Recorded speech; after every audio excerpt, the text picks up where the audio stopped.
Thank you for listening to We Have Ways of Making You Talk. Sign up to our Patreon to receive bonus content, live streams, and our weekly newsletter with money off books and museum visits as well, plus early access to all live show tickets. That's patreon.com/wehaveways.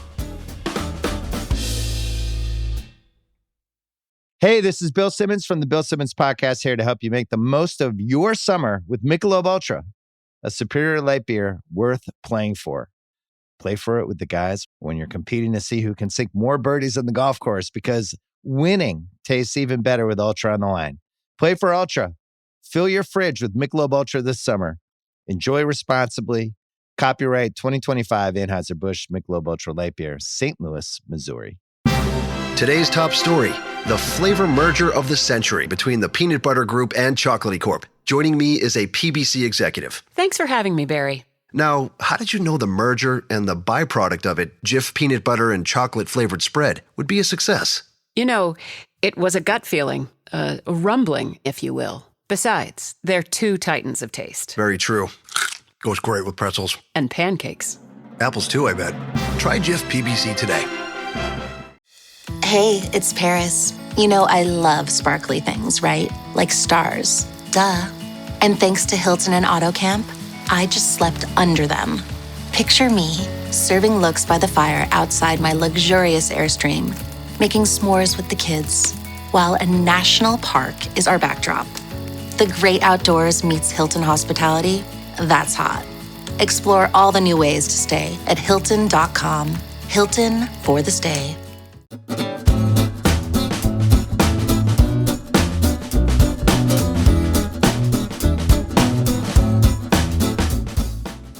Danger, old boy. Danger, old boy. Welcome to We Have Ways of Making You Talk with me, Al Murray, and James Holland. Best in the West, episode 2. And as you all know by now, well, if you've listened to the first one of these, what we're doing is we're teeing up a fantastic final head-to-head battle between the best generals in the West for We Have Ways Fest, FUNF, putting the fun into FUNF, next month in September the 12th to 14th, where we will be finally wrestling this to the ground, who the greatest generals of the Second World War were. But voting's already open, isn't it? Yeah, if you go to the Patreon, if you go to our Patreon, We Have Ways of Make You Talk Patreon, you will see right now, Ronald Adam is on 1%, Harold Alexander's on 24%, the Orc 1%, Alan Brooks 7%, Miles Dempsey 1%. Miles Dempsey only 1%, I think is a surprise. Yeah, it is, yeah. Yeah, Richard Gale, Windy on 5%, Percy Hobart 5%, Brian Horrocks on 4%, which is interesting because he's sort of famous, Horrocks, isn't he? Thanks to Edward Fox, largely. Richard McCreery, nothing. Well, this is why we need to spend a bit of time with him. Exactly. Manny on 27%, Leslie Morshead on 1%, Richard O'Connor on 6%, Guy Simonds on 2%, and Tuker on 15%, which I think has got a lot to do with your... It's getting in. It's getting through. It's your advocacy from previous years, Jim, I think, that's done that for Francis Tuker. But basically what we're doing, we're trying to canter through brief biographies on what we think of these people, and then leave it to you to vote. And then, as I said, come to We Have Ways Fest and watch this finally be put to bed once and for all, so no one need argue about who the best generals are ever again. That's the idea, isn't it, Jim? We'll all know. Clear, everyone will know. Close that particular book, move on to something else. Clarity of thought is absolutely essential. Absolutely. In the last episode, we looked at Ronald Adam, Alexander, Auchinleck, Brooke, Dempsey, Gale, and Hobart, Percy Hobart. But now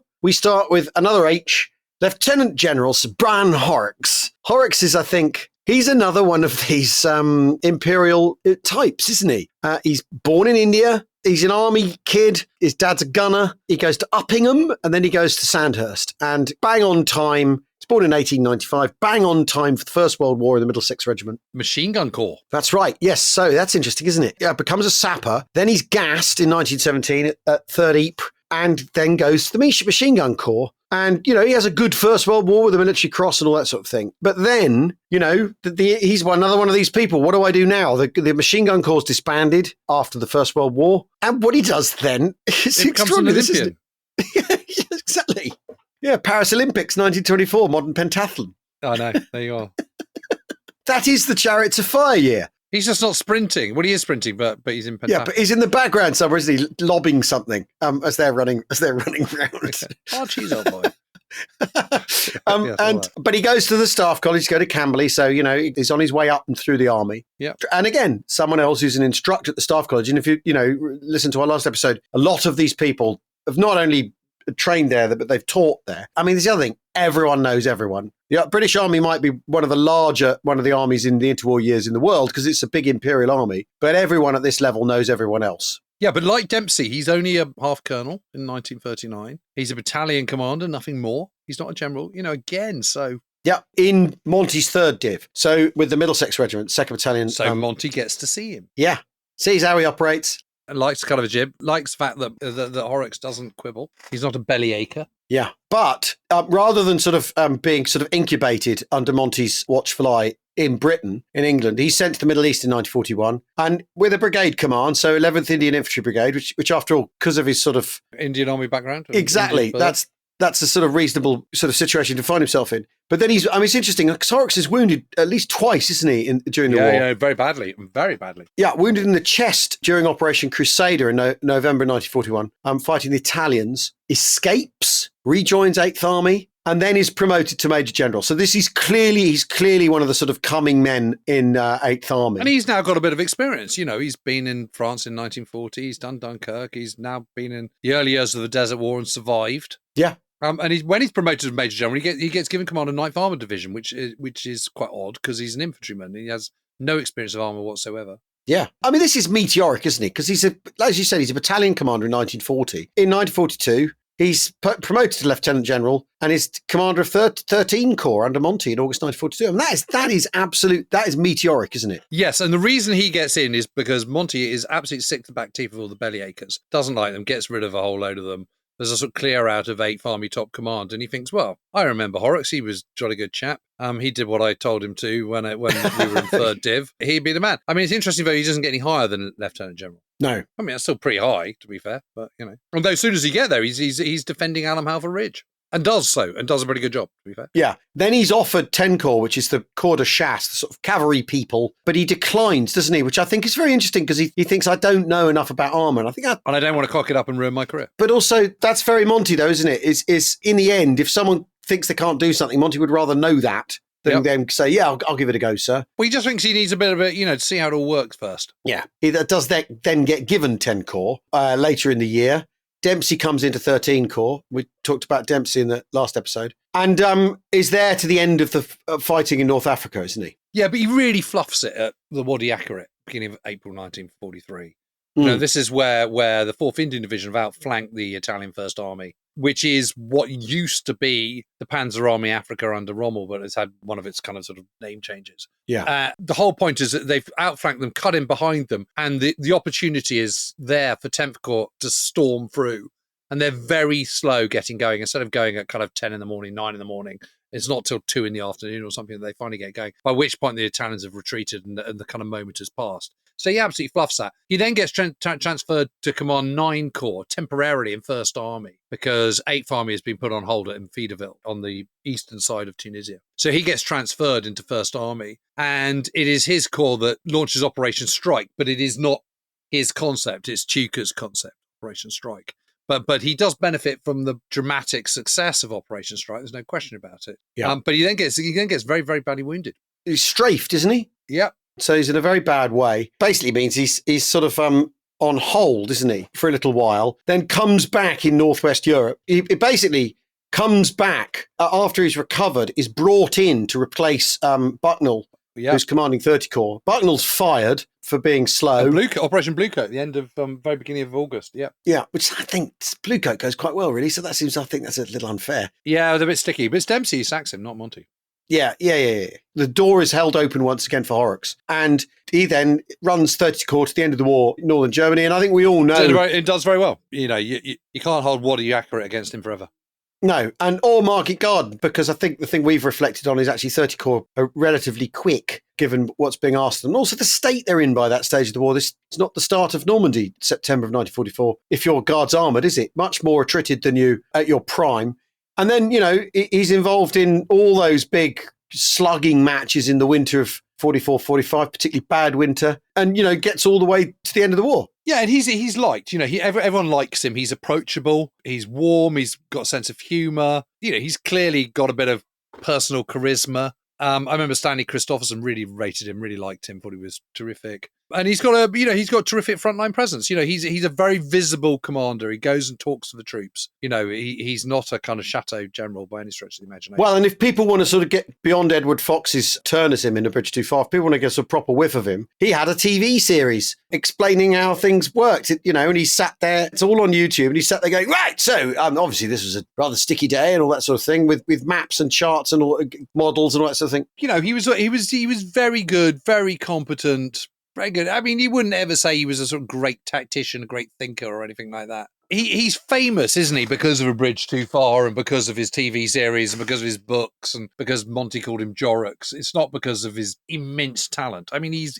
very, very good. He's not top rate, is he? No, and I think, he's a good corps commander, isn't he? But he would never be an army commander. No. Why doesn't he go beyond Lieutenant General? Because that's his level. Yeah. Right. General Sir Richard Dick McCreery, who's got nil points at the time of recording. Well, go for it, Jim. No, he's a remarkable guy. He is supremely competent, this guy, in a number of different roles. So he's young, 1898.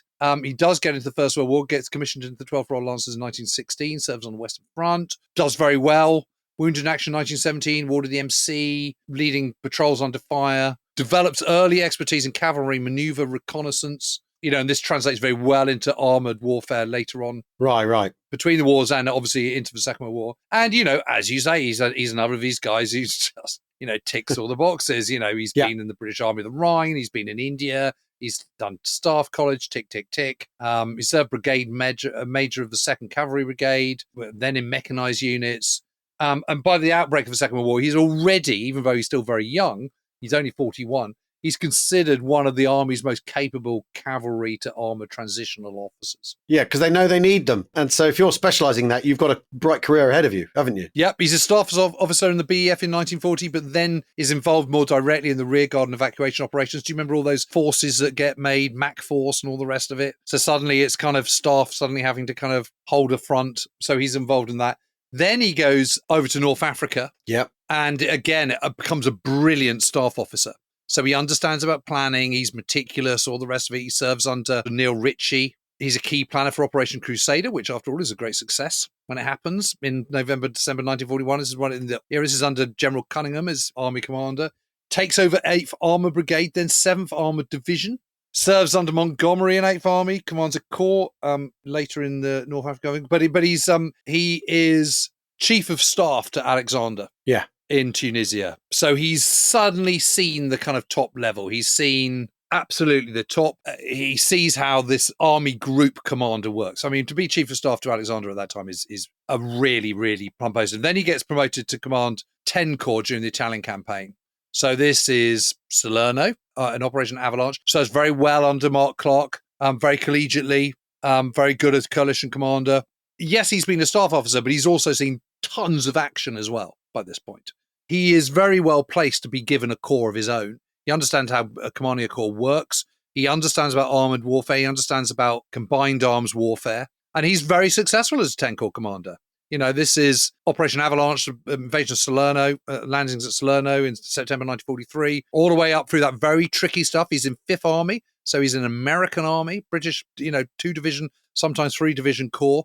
He's at the lower half of the Gustav line. This is first, and the Bernhard line. So this is Monte Camino and all that kind of stuff in November to December 1943. Then it's the Garigliano front down on the southern end, the southwestern end of the front. Eventually, he gets promoted to 8th Army Commander when Lease is bumped upstairs to the Far East. And does it very, very well. I mean, he is Army Commander during Operation Grapeshot, the spring 1945 offensive. Breaks through the Grothic Line defences, crosses River Po, advances up the Alps. He's really seriously good. He could easily have been Army Group Commander rather than Clark. He is supremely competent, deserves to be far better known than he is. Even some of our more dedicated listeners might not be able to direct you towards who he was. You know what I mean? We do run into these names occasionally, and in particular, even more on the American side, we think never heard of him. General Corlett or people like that. Who exactly. Are they now? Who are they now? Exactly. Yeah. So he's right up there as among the very best, most competent senior commanders that the British have in the Second World War. And his range of jobs and tasks and talents is, he's super bright. And he accepts the German surrender in Italy on the 2nd of May. So it's him taking that surrender. Yeah, he's pretty good. He deserves more than no percent. No percent. God. Well, maybe he doesn't, because, now we're on to Monty. Manny. In lots of ways. I mean, we've talked about Manny a lot on the podcast. I think what's really interesting is that there is a mould emerging, isn't there, of the kind of people that get to the top of the British Army. And Monty's completely typical of this. He's born in the 1880s, 1887. He's Anglo-Irish. His dad's a vicar, becomes Bishop of Tasmania. Briefly lived next to the Oval Cricket Ground. Yeah, and he goes to St Paul's, which was in Hammersmith, and then to Sandhurst. In his memoir, he tells all these stories about, I came last in my class at Sandhurst and all this sort of thing. But those the records of that don't exist. They were lost. So there's no way of actually checking. I remember talking to a historian at Sandhurst who's going, I think that might be Monty saying, look, I was brilliant but misunderstood. I was a maverick like Ulysses S. Grant. Exactly. I'm a maverick. Exactly. And, there's a story of him setting fire to someone's breeches or something. His shirt tails. Shirt tails, isn't it? That's right. In a sort of prank. Yeah, I mean, what could be more fun? It's hijinks, isn't it? And he ends up in the Warwickshires, and then the First World War comes. And this is the thing, like all of these people. But Monty's First World War experience is very interesting, isn't it? Because he's shot in the chest. Yeah, shot in the chest early in October of 1914. The guy who goes out to go and get in, the sergeant, is killed on top of him. And the sniper or the rifleman shooting at them fires loads more rounds at them and into the pair of them. And, he thinks he's going to die. He's rescued and recovers, but basically he can't go to the front and he can't be a frontline soldier anymore. It's deemed his health isn't up to it. So he gets into staff positions because he loves the army. He particularly starts to love the army once there's some fighting as well. It's the interesting thing about Monty. He really loves the fighting. And he understands how the British Army works sort of under the bonnet, doesn't he? He understands the planning. And again, we come back to planning, training, discipline, this sort of axiomatic stuff. Staff College, Camberley, later serves as instructor. But he commands the 1st Battalion of the Royal Warwickshire Regiment in action in Palestine during the Arab Revolt of 1936 to 39. Yeah. Writes the infantry manual as well at one point in the 30s. He's very tied into what the army thinking is. If he doesn't like you, he's abrasive. If he does like you, he's not. What it comes down to, isn't it? The people who think he's abrasive, basically because he doesn't rate them. And the people who think he's great, it's because he rates them. It's quite simple. It's quite simple, sort of transactional thing with Montgomery, isn't it? On some level. He's called back from Palestine when war breaks out. He has a moment on the ship where he has pneumonia or something and thinks he's not going to be able to get himself together and be healthy enough to go to work in France, but recovers. Yeah. And he loses his wife as well, which is a great tragedy. Yes, loses his wife to sepsis or something. She's bitten by an insect and they amputate her leg and she dies anyway. And she was a bohemian and an artist and Percy Hobart's sister, interestingly. And so he's got this hinterland of sort of artistic-y people that he hung out with who found him hilarious. Yeah. And wasn't really reflected in his Desert Island Discs. No. But basically, he has a good BEF campaign. Very good BF campaign. And where he is the standout divisional commander because he executes this 50-mile route march overnight, 45-mile route march overnight, the whole division leapfrogging behind to fill the gap of the vacating Belgians. And it saves the day. I mean, there's absolutely no question about this. An incredible feat. And, okay, he's got lots of planners and other people and staff and all the rest of it to do it, but it comes down from the top. It filters down from the top. And, it's a brilliant operation. And I don't think there's many people in the BEF who could have done that. No. Brooke, of course, who's his direct boss in France, recognises this in him and sees that, although Monty's sort of tricky to handle, so he's given 2 corps and then Southeastern Command, preparing for invasion, but basically combing through the army and bringing it up to scratch is what it comes down to, isn't it? And he's also earmarked for First Army, isn't he? Yeah. First of all, it's going to be some guy who's something like Stibitz or something like that. I can't remember his name is. Someone sort of German sounding. Then he's not thought right. Then it's Alexander. Then Alexander gets moved to Commander-in-Chief of the Middle East. So then it's Monty. He's 3rd choice. Then he gets moved over to 8th Army. So then it's Anderson. So Anderson is actually 4th choice. Yeah. But basically, his big break comes when Auchinleck's removed and Gott is shot down, killed, and Monty ends up with Alex as his actual boss, with the job of getting hold of 8th Army and turning it round, getting it ready to fight the battle it's going to have to fight at 2nd Al Alamein. You know, I think one of the problems with Monty is after the war, he says, well, it was all my idea and wasn't I brilliant? But actually what he's quite good at is taking suggestions and taking other people's ideas on board. Cue you back to an earlier bit where Alexander kind of puts him right for Operation Supercharger, which is the second half of the Alamein battle plan. Yeah. But you know, he does very, very well. You know, it is he who is transforming 8th Army, and their morale and self-belief is just so important. And what he understands absolutely instinctively, what can be expected from his men. You know, he as a tactician, I think he's okay. I mean, he's no great shakes. But so what? What he is brilliant at is he understands a strategic picture. He knows how to get what he wants and get what he wants done. And he's a brilliant operational commander. And frankly, in the Second World War, by this point where they're not going to lose, operational commanders is what you really want. You know, it's all very well having flair, but what you really want is people that can manage their resources, whether it be mechanical or human, as well as possible. And he's exceptional at this. He does very well in Sicily. It is him who says, this plan ain't working. And let's face it, you know, above him are Eisenhower and Beadle-Smith and Alex and Patton and various other people. And he's the one who says, and Tedder and Cunningham and all these senior commanders. And he's the one who actually says, these are the issues we need to bear when we're thinking about the plan. This cannot fail. That has to supersede all other considerations. It doesn't matter.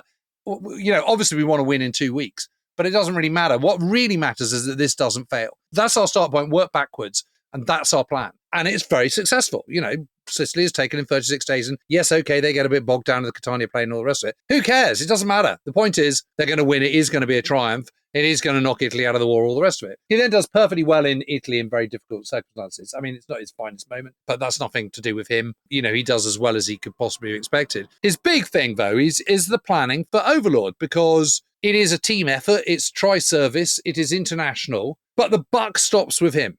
The buck, I suppose, stops with Eisenhower. But it is not his plan, but he is giving the shape and direction to it. And I totally disagree with Carlo d'Este, who wrote an entire book about the Normandy campaign about how bad his plan was. His plan is the best possible plan that could have been put in place for the 6th of June, 1944. Yeah. Bar none. And I'm just not having it. There is no alternative to that point of view.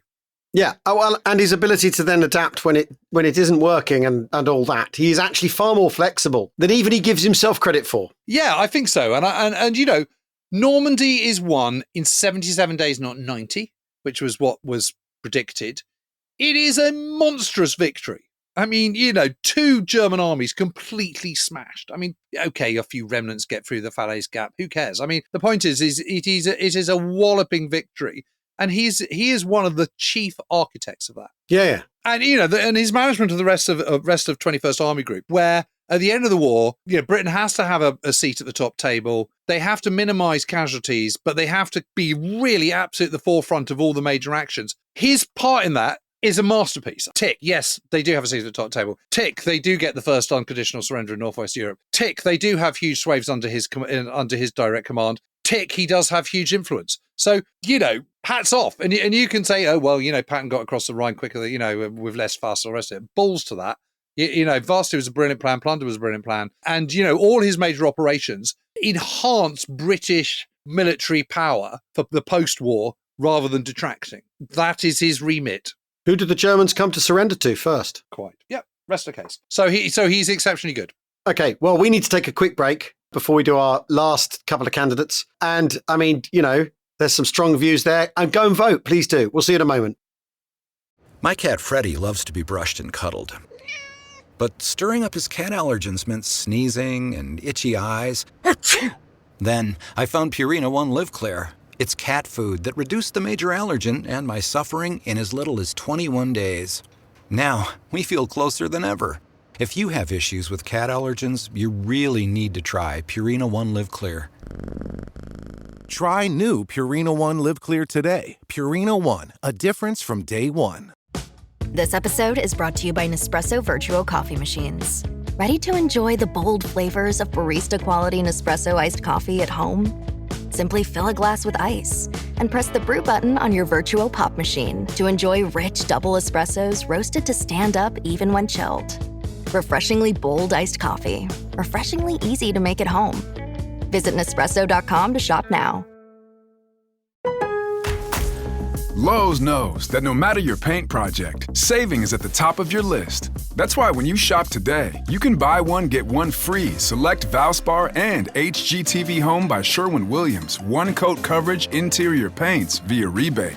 Shop these deals in-store or online today at Lowe's. We help, you save. Selection varies by location. While supplies last. Discount taken at time of purchase. See sales associate for details. Offer valid 8/21 through 9/3. Welcome back to We Have Ways of Making You Talk, Best in the West, episode 2 of 6. There's a lot of this stuff to get through, as you're probably realising. Yeah, so I'm afraid we're going to have to rattle through the next 3. But it's important that you do Alexander and Monty in a big way, because they're huge. Yeah. So, Lieutenant General Sir Leslie Morshead, Jim.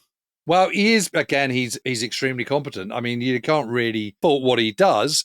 I guess the most famous of all the Australian generals. Yeah. But, you cannot escape the fact that Australia's contribution is less than Britain's in terms of numbers because it's a smaller country. And also, he's only in the West for a very small bit. Actually, his greatest efforts really come in the Far East. When we do the best in the Pacific, best of the Far East, whatever we want to call it, he's going to have to go in again, I think. I mean, the Australian effort is also tempered by the politics of the collapse of Singapore and all this sort of stuff, and Australia turning to the Americans, as it were, as a result. You got to love it. His mantra: no one ever won a battle by sitting in their foxhole. You got to love that. And he's the commanding officer for the siege of Tobruk, which resists all efforts by the Germans and Italians to throw in the towel. And he's pretty darn good in the Battle of Alamein as well. I mean, it is the Australians who do the breakthrough in the north. That unlocks the whole position. So it's the Aussies. So, he's pretty good. Yeah. And what he's good at is aggressive patrolling. He's good at combined arms. I mean, again, it's this combined arms attack. It's the thing, isn't it? Yeah. And he's done the First World War and he's been wounded and he's kind of got his DSO and, I do like his nickname, though. Ming the Merciless. Yeah. But no, it's not for his brutality. He's keen on turnout. But, he can't seriously be considered as the best in the West because he's out of the picture by 1942. Okay. So that's all we've got time for him. Sorry, mate, but it's fair dinkum. It's fair dinkum, mate. Well, and now we've got Dick O'Connor. Now, he is a key player. I think he's one of the, he would have been an army group commander, I'm sure. And he absolutely would have commanded 8th Army. But, he goes and gets captured. But, okay, let's go back to him. Born in 1889, Srinagar, Kashmir, British India. I mean, here we go. Yeah, Wellington College, Royal Military College, Sandhurst. Commissioned into the 2nd Battalion of the Cameronians, Scottish Rifles, 1909. He's right there at the start in 1914. Sees action, First Battle of the Somme, Arras. Battalion Command, awarded the Military Cross, DSO, 5 mentions in dispatches, ends the war as Brigade Major. So he gains operational planning experience alongside frontline command. So, that puts him in very good position. Again, between the war, he staff College Camberley, blah, blah, blah, serves at India, Egypt, Middle East, holds battalion and brigade commands, promoted to colonel in 1935, brigadier 1938 during the Arab Revolt. So he's in place in the Middle East. Yeah. And at the outbreak of war, he's appointed general officer commanding of the 7th Infantry Division. But anyway, he's in France in 1940. Demonstrates flexibility in manoeuvre and ability to coordinate rearguard actions. So another huge tick. But after returning home from France, he's then promoted to Lieutenant General quite early on. Yeah.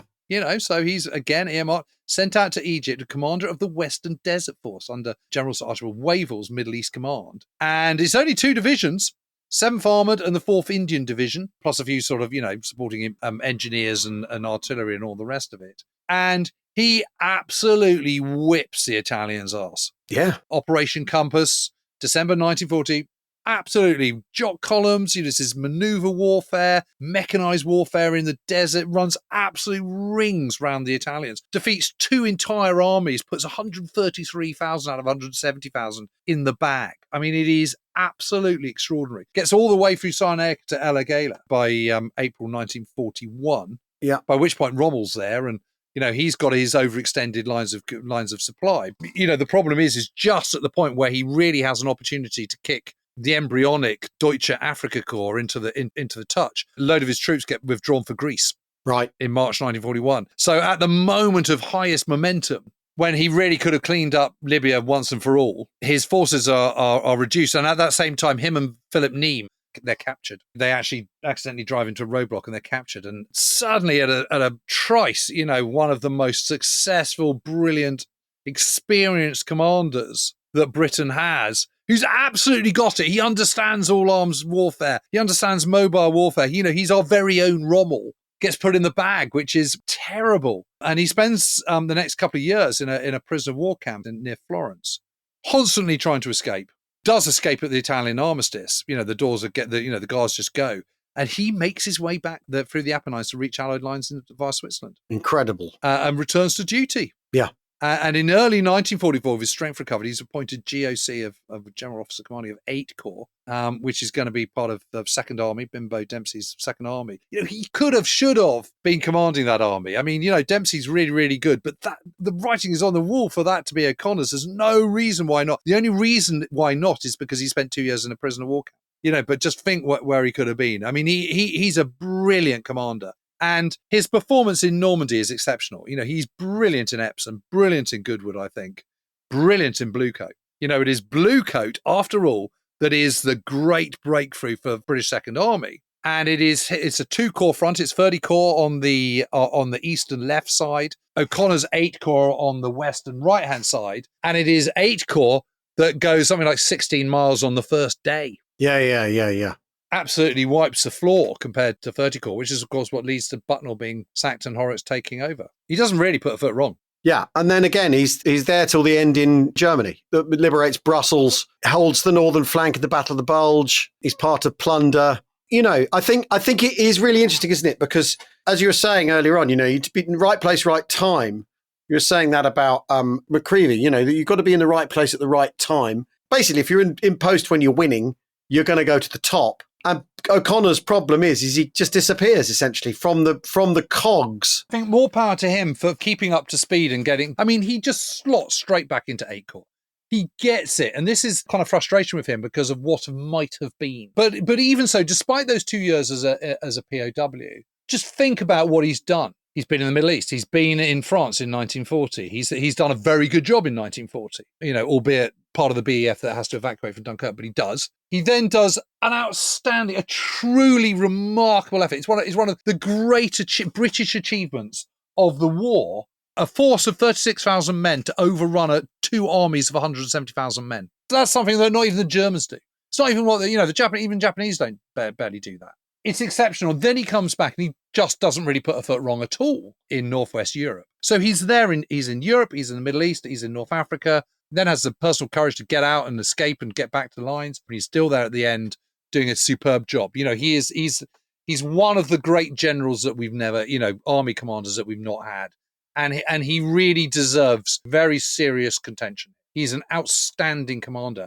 And I put him above pretty much all the others, the McCreerys and Dempseys. I do think he's in a different caliber. Okay. After all, we're being inclusive of our Dominion's colleagues, friends and allies. Our next candidate is General Guy Simonds, of course. Simonds? I never know how to pronounce it. You know what? I don't know. And I think it's a name I've only ever read rather than heard anyone say out loud. Isn't that interesting? Because I always kind of think with a Y it'd be Simonds. Yeah, I don't know. Anyway, now he's one of the real youngsters in this bunch. He's born in 1903, which means he doesn't have the First World War in his career. He's British. Emigrates to Canada as a 16-year-old, doesn't he? Yeah, from Bury St Edmunds. Yep. He's a product of Canadian military system. So Royal Military College of Canada, Kingston, Ontario, graduating in 1925. Hasn't served in the First World War, too young. No, exactly. So that's quite an interesting time to join the army if you're Canadian, isn't it? Maybe you think, well, we won't be doing that again, thanks very much. We'd rather not, if it's all the same to you. He's interesting, isn't he? So he's a gunner, he's another artilleryman, and he's sharp, he's analytical, he's got a strong work ethic, and sort of in between the wars, although it sort of doesn't really count as in between the wars, this is just his career, because he's not a wartime soldier who's, a brevet major who's been busted back down to whatever. It's this thing of he's got various artillery postings in Canada and Britain. He comes to Camberley, to the Staff College, which is, of course, where he gets to know everyone and gets to see the sort of temperature in the British Army. And he's interested in mechanisation, mobile warfare theory. So he's keeping up with the coming thinking. And then again, here we go, he becomes an instructor. So I think what's so interesting about so many of these people who go through this interwar period of new thinking and modernization is that a lot of them, like, they drink the milk and then they distribute it themselves, if you see what I mean. They then spread the word. At the outbreak of the war, he's in the Canadian 1st Infantry Division as a General Staff Officer. And, of course, they come to Britain, don't they? And they're there forever, waiting for something to do. Bad run of the things for the Canadians in that regard. He's involved in the planning for Sicily. And then the big job comes in. So he gets the 1st Canadian Infantry Division for Husky. And, you know, he does well there. And basically, the stuff the Canadians do in Sicily is absolutely incredible, isn't it? Yeah, no, it is. It's very impressive. Acero and all the rest of it, and Leon Forte and Agira. A wild terrain and incredible things that they do. And then he's, in early 44, he gets the 2 Canadian Corps job back in Britain, which is for the invasion of Northwest Europe. And they're going to be the sort of as fundamental a part of the invasion as anyone else, the Canadians. They're not a bolt-on in any way.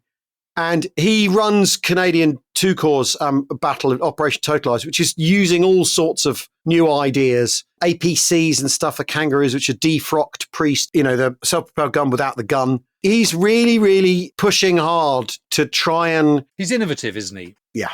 He's willing to sort of think outside the box, try and do things in a slightly different way. And although some of his tactics are a little bit controversial, you know, for the most part, are pretty effective. Yeah, and the other thing is, his is a more political command. These Duke generals also have their own governments to sort of answer to and accommodate, depending on how the battle's going. And you know, the Canadians, of course, they're all volunteers. There's been resistance to conscription anyway. They're not going to conscript French Canadians, for instance. There's a tension in running a Canadian army in Normandy under British command.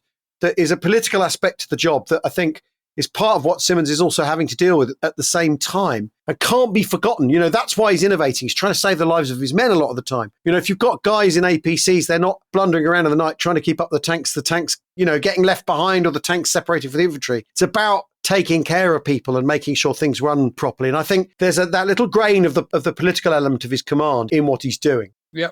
And he does get he gets a little whiff of army command because Harry Crowar is out of the action for a bit in the autumn of 1944, so he's briefly kind of commanding it during all that Scheldt campaign. You know, he's first Canadian Army commander, so he then reverts back to 2 Corps. But I mean, he has terrible temper, doesn't he? He's bad tempered. So his men don't love him. No, they respect him. Yeah, I think his temper might be because he's really clever and no one is. His frustration of having to explain things to people don't quite get it. I think it probably comes from that, doesn't it? Yes, you bloody fool. Yeah, exactly. You bloody fools. Another very, very clever general is the last of our best in the West. And this is a particular favourite of yours, Jim, and someone I'm very, very interested in, which is Lieutenant General Sir Francis Ivan Sims Tuker. Yes. A born Tucker, changes his name for some reason. Yeah. Quite interesting. He's Imperial, born in Tobago, goes to school in Brighton, then goes to Sandhurst just before the First World War, and goes into the Gurkhas via the Royal Sussex Regiment in 1914. So finds himself in India. He fights in all sorts of sort of bordery stuff. The Kuki Punitive Expedition in the Assam Hills, not far from where, you know, the battles that then come in the 40s in Burma. And he's a thinker. He's a terrific intellectual. He's a very learned man. He's a great reader. He's a great tactician. He knows his Hannibal. He knows his great wars. He's very, very dedicated student of warfare. He's also a very talented artist and actually nearly gives up Frozen Tower with the army in the 1920s to become a professional artist. Decides not to. Stays in the Indian army.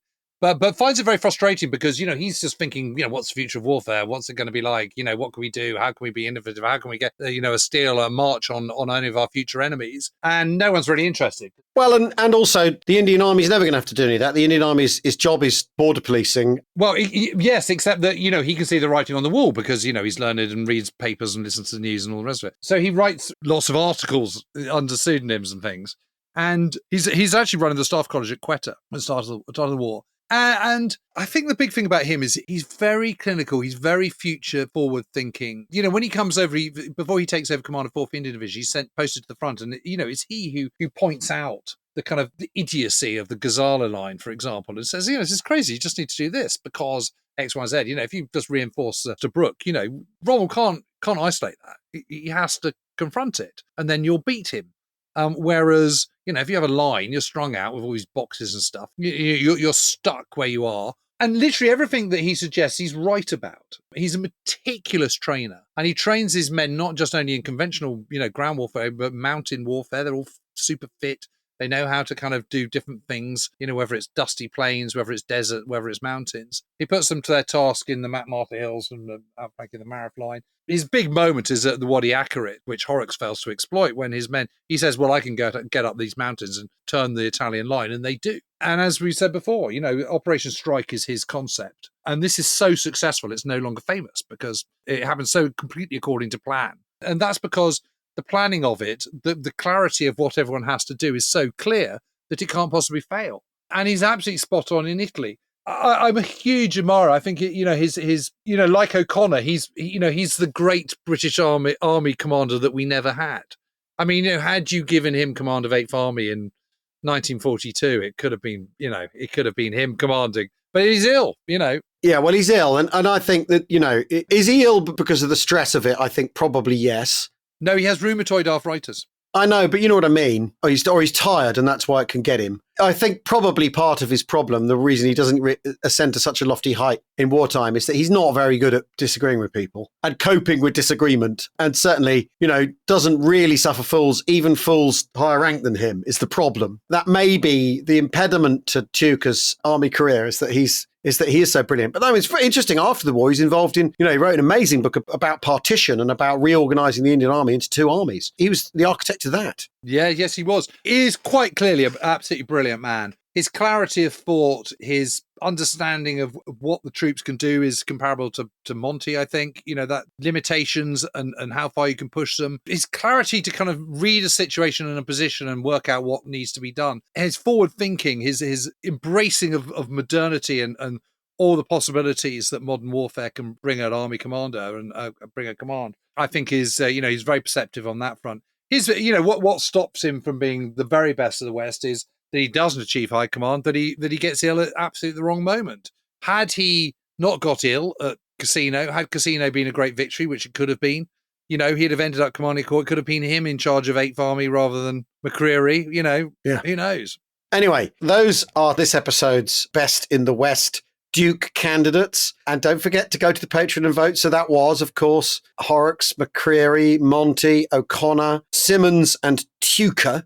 And there's some people we've not included. For instance, General Wavell has not come up, has he? Well, famous but not included. Field Marshal Gort. Jumbo Wilson, Oliver Lees. I mean, if you've listened to our recent Burma episodes, you know what we think of Oliver Lees. Poor old Freiberg. Well, just because they all got sacked or they didn't do very well, really. I mean, Wilson did pretty well, actually, but he was a staff officer and, he's not going to be above Brooke, is he? So you can't include him. Then a few honourable mentions. Yeah, Hastings Ismay. Yep. Sidney Kirkman. Edward Spears, of course, who did very well, had an interesting war in 1940. General Sir Adrian Carter-Wyatt, who people always say, why don't you do a thing about him? Because he's quite clearly bonkers. Yeah, I know. Well, we should do it one day. Alan Adair, Pitt Roberts, all these big names. Ginger Hawksworth, What we want you to do, though, ladies and gentlemen, we want to vote on the Patreon. And what we want is a top 3 of Duke. From you, Jim, what's your top 3, Duke? My top 3 would be Alex, Monty, O'Connor. Okay, mine would be, Marnie. I'm going to go, here we go, Monty, Brooke, Percy Hobart. You can't not have Alex. I'm not having Alex. If I've got Brooke and Monty, as far as I'm concerned, they're the dream team. And supplying the hardware, Percy Hobart. But basically, so Hobart obviously is my wild card. So basically, we'd like you to vote and come to that kind of conclusion yourselves for us. And we will be talking about the Americans in our next episode of We Have Ways to Make You Talk Best in the West. So we'll see you then. Cheerio. Cheerio.